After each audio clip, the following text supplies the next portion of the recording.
One psalm a day. Psalm 10, KJV, King James Version. Why standest thou afar off, O Lord? Why hidest thou thyself in times of trouble? The wicked, in his pride, doth persecute the poor. Let them be taken in the devices that they have imagined. For the wicked boasteth of his heart's desire, and blesseth the covetous, whom the Lord abhorreth. The wicked, through the pride of his countenance, will not seek after God. God is not in all his thoughts. His ways are always grievous. Thy judgments are far above, out of his sight. As for all his enemies, he puffeth at them. He hath said in his heart, I shall not be moved, for I shall never be in adversity. His mouth is full of cursing and deceit and fraud. Under his tongue is mischief and vanity. He sitteth in the lurking places of the villages. In the secret places doth he murder the innocent. His eyes are privily set against the poor. He lieth in wait secretly as a lion in his den. He lieth in wait, catch the poor, when he draweth him into his net. He croucheth and humbleth himself, that the poor may fall by his strong ones. He hath said in his heart, God hath forgotten. He hideth his face.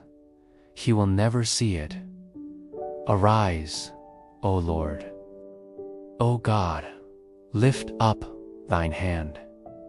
Forget not the humble.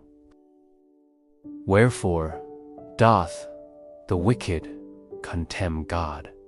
He hath said in his heart, Thou wilt not require it.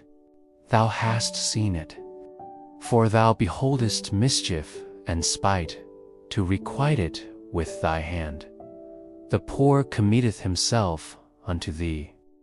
Thou art the helper of the fatherless. Break thou the arm of the wicked and the evil man. Seek out his wickedness till thou find none. The Lord is king for ever and ever. The heathen are perished out of his land. Lord, thou hast heard the desire of the humble. Thou wilt prepare their heart. Thou wilt cause thine ear to hear, to judge the fatherless and the oppressed, that the man of the earth may no more oppress. This psalm begins with a piercing question many have asked in moments of hardship. Why, O Lord, do you stand far off?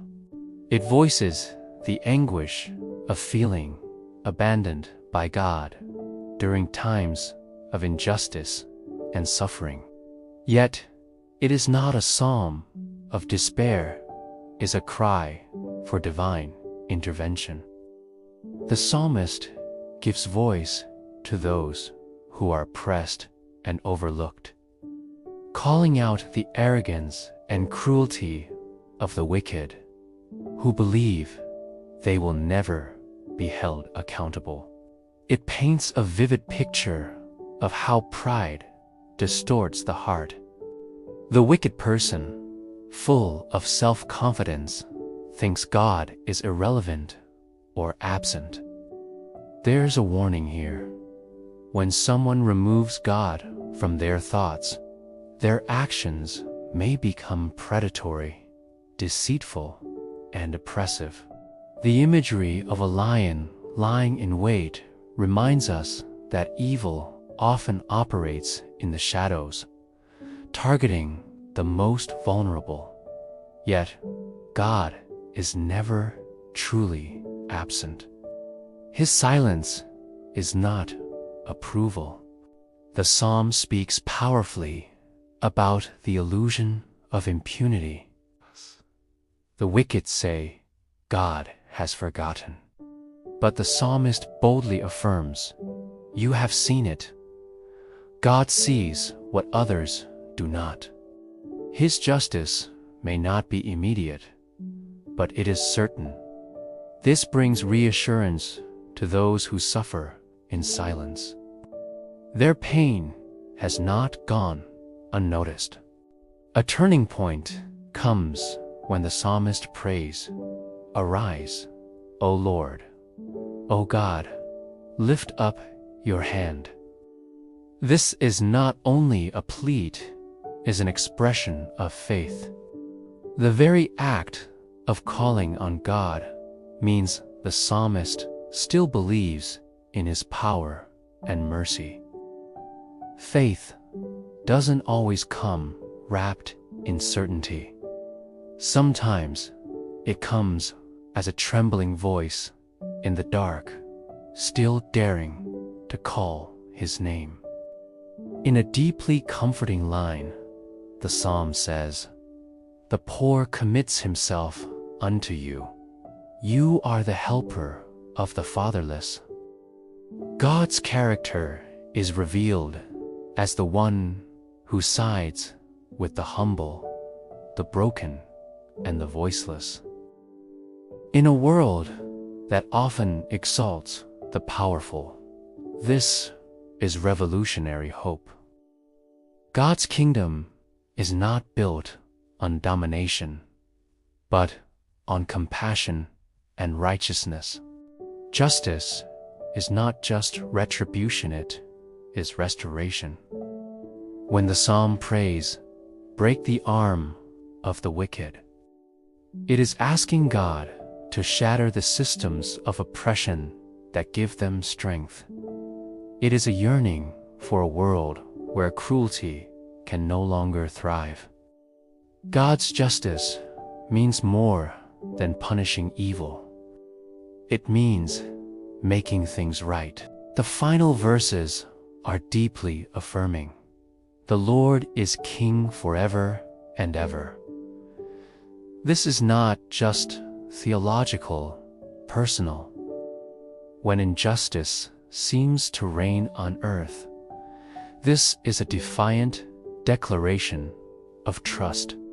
Earthly powers may rise and fall, but the authority of God is eternal, and He will hear the cries of the humble. Psalm 10 is a refuge for those who feel unseen. It's a prayer for the oppressed, a rebuke of pride, and a cry for justice. But more than anything, it's a reminder that even in silence, God sees, God hears, and God will act. There is healing in knowing we are not forgotten. There is hope in trusting that justice has a heartbeat, and it beats in time with the compassion of our Creator.